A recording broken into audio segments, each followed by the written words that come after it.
Hi, my name is Teresa. Today I want to talk about my best books of 2024. Happy New Year, y'all.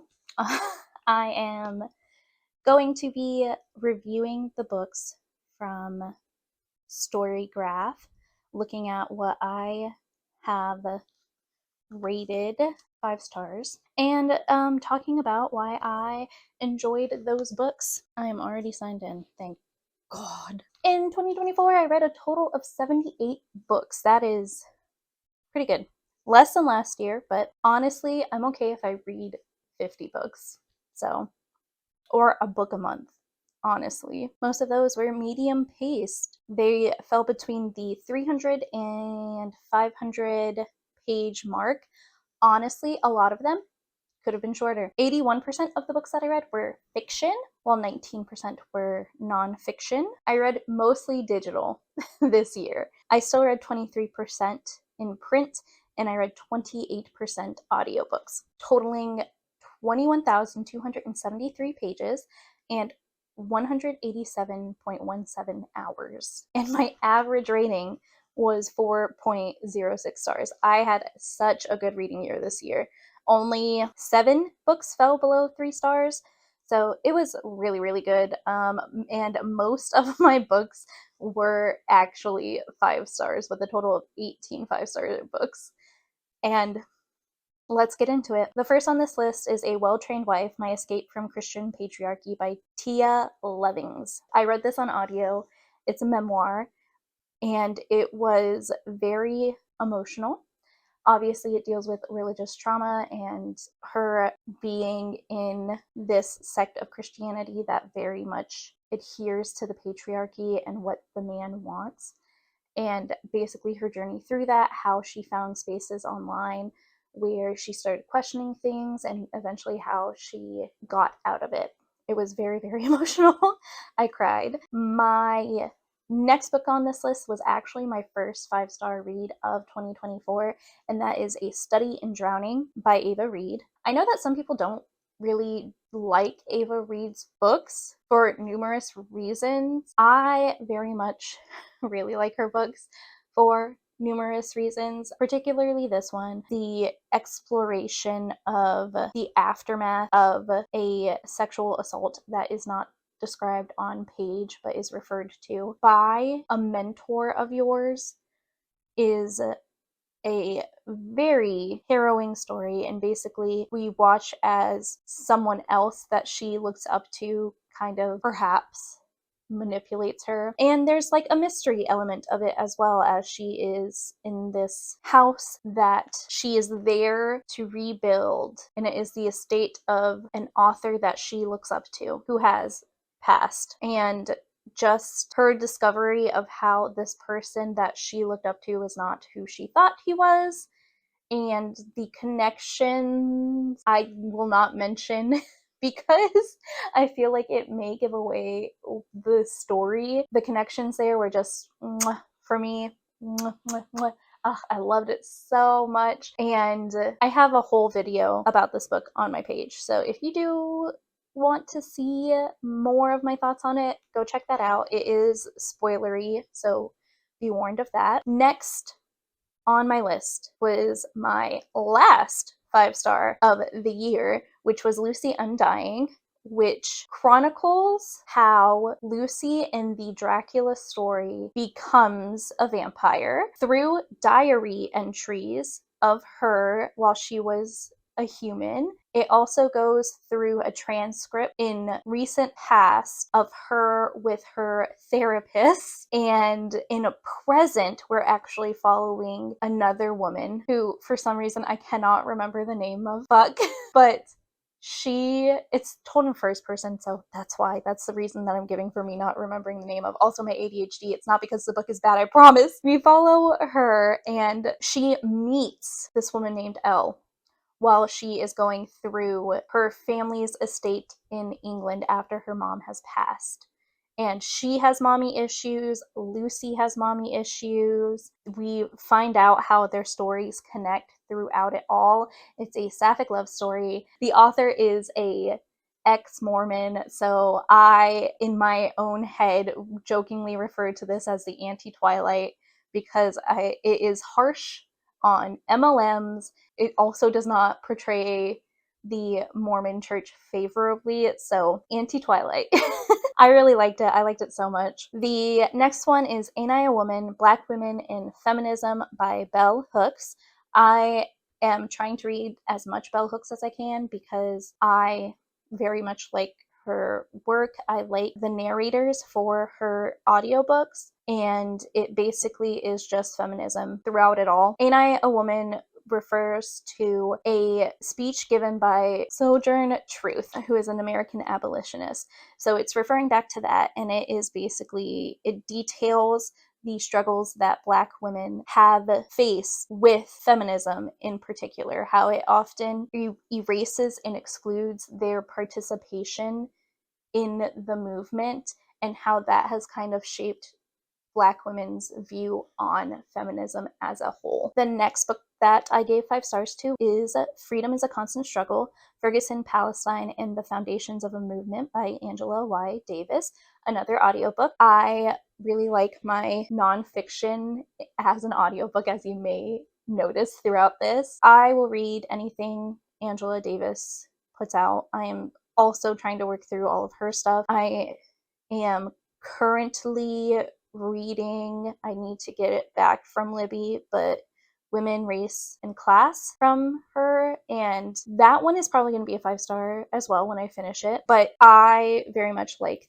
these compilations of thoughts from feminist thinkers, especially feminist thinkers who are not white. The next book that I gave 5 stars is actually number 3 in a series, and that is A Reaper at the Gates by Saba Tahir, a part of an Ember in the Ashes series. I cried. This one made me cry, and I need to finish it. I needed to take a breath after this. Saba Tahir goes in hard with her books, and it's really good. The next book that I gave 5 stars to is What My Bones Know, a memoir of healing from complex trauma by Stephanie Fu as an audiobook. And it just goes over Stephanie Fu's life growing up as an Asian American in, I believe, California, and how her parents were abusive and how that shaped her and how it looks to have complex trauma. It was very, very emotional. Made me cry, so it got a 5 stars. Basically, if you make me cry, it will get a 5 stars. The next, I'll put these two together because it's Full Metal Alchemist, Full Metal Edition, volumes 1 and 2. I am reading through the Full Metal Alchemist manga series. I read it as a teenager. It is my favorite manga, one of my favorite stories, and it basically is about 2 brothers who, in an attempt to bring their mother back through alchemy, Edward loses his arm and his leg, and Alphonse loses his entire body, but Edward is able to bind his soul to a suit of armor.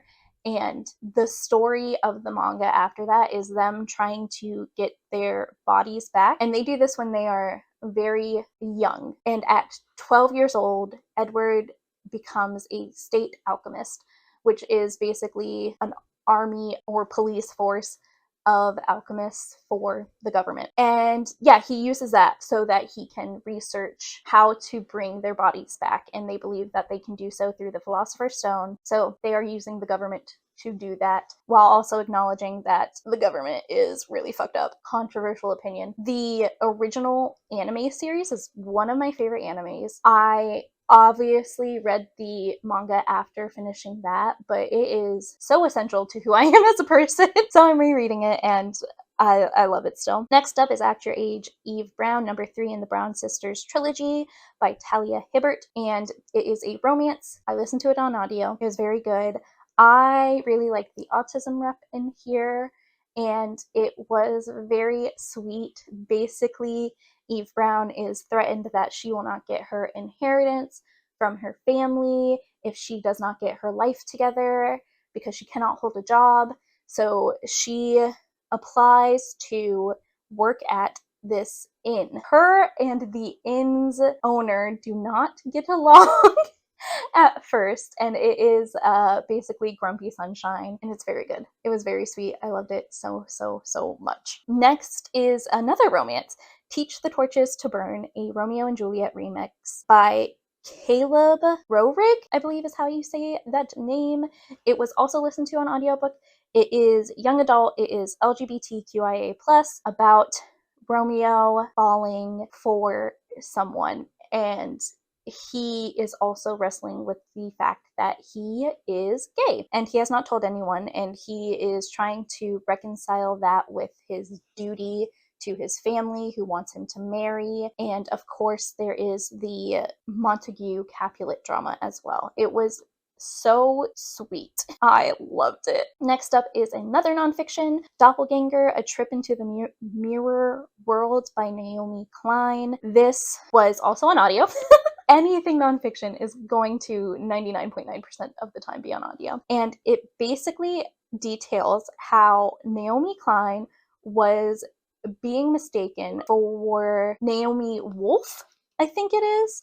So Naomi Wolf is a feminist writer who has, in recent times, showed anti-vax tendencies and has spread misinformation about vaccines during the COVID lockdown. And it's basically Naomi Klein, who is the opposite, complete opposite, in the sense that she is a feminist, but she is very much still on the left of the political spectrum, and how frustrating it is to be perceived as someone she is not, and how that affects her, and how perception of her is affected by like the modern age. It was really good. I loved it. Next is Delicate Condition by Danielle Valentine.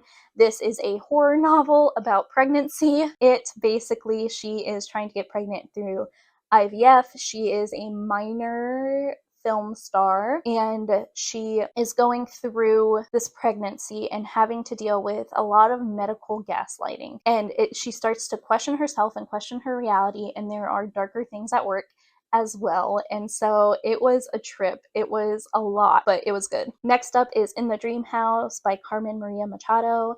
It is an audiobook in nonfiction. This audiobook goes over Carmen Maria Machado's relationship with a woman that she reflects upon and realizes that it was abusive. And it is done in such a unique way that I do have to reread it at some point to, I feel like, fully appreciate and understand it. But it was very emotionally impactful the way that she presents her story, and I loved it. Next up, nonfiction and an audiobook, Mutual Aid, Building Solidarity in This Crisis and the Next by Dean Spade. And it is basically a handbook on how to find mutual aid groups, how to participate, how to start your own, what that looks like, how it differs from charity and nonprofits, and how it is better for the community because it does not discriminate against people the way that charities and nonprofits do.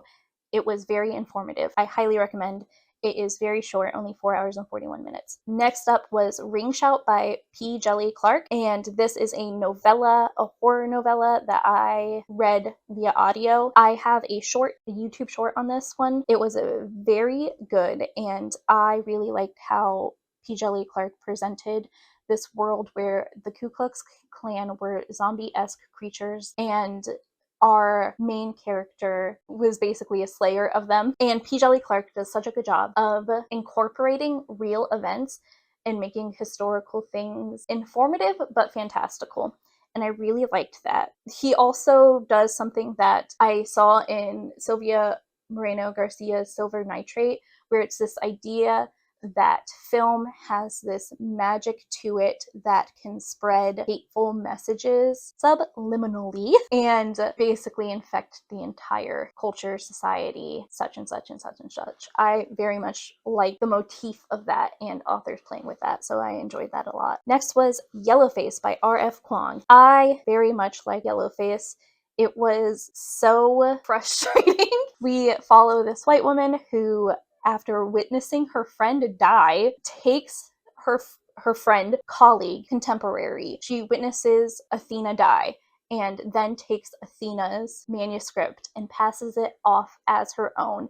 And it is a manuscript that is very rich in Athena's culture that our main character is not a part of because she is a white woman, but she still passes it off as herself. She has to go through people questioning how she knows these things, and it was very well done. And there are points where you think that our main character is going to learn her lesson, but she does not.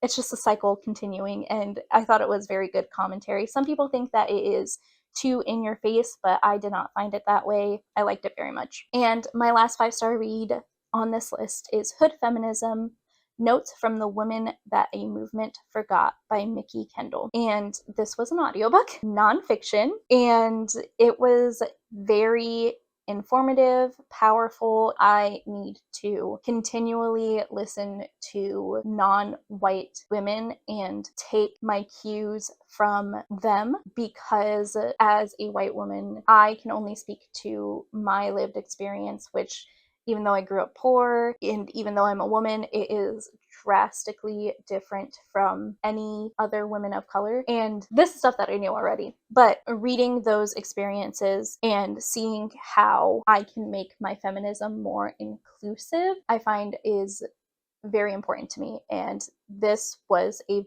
very good book. And those are my best books of 2024. I am going to make a tentative TBR video, and then we can move on to 2025 content, which will be probably talking about Mormonism, probably talking about vampire fiction, because I really like vampire fiction, talking more about books that I get from the library, as well as talking about book banning, because in these next 4 years, I feel like it is going to explode more than it already has. So I'm excited, tentative, making no promises for the future, but I will talk to you guys later, I'm sure. Bye.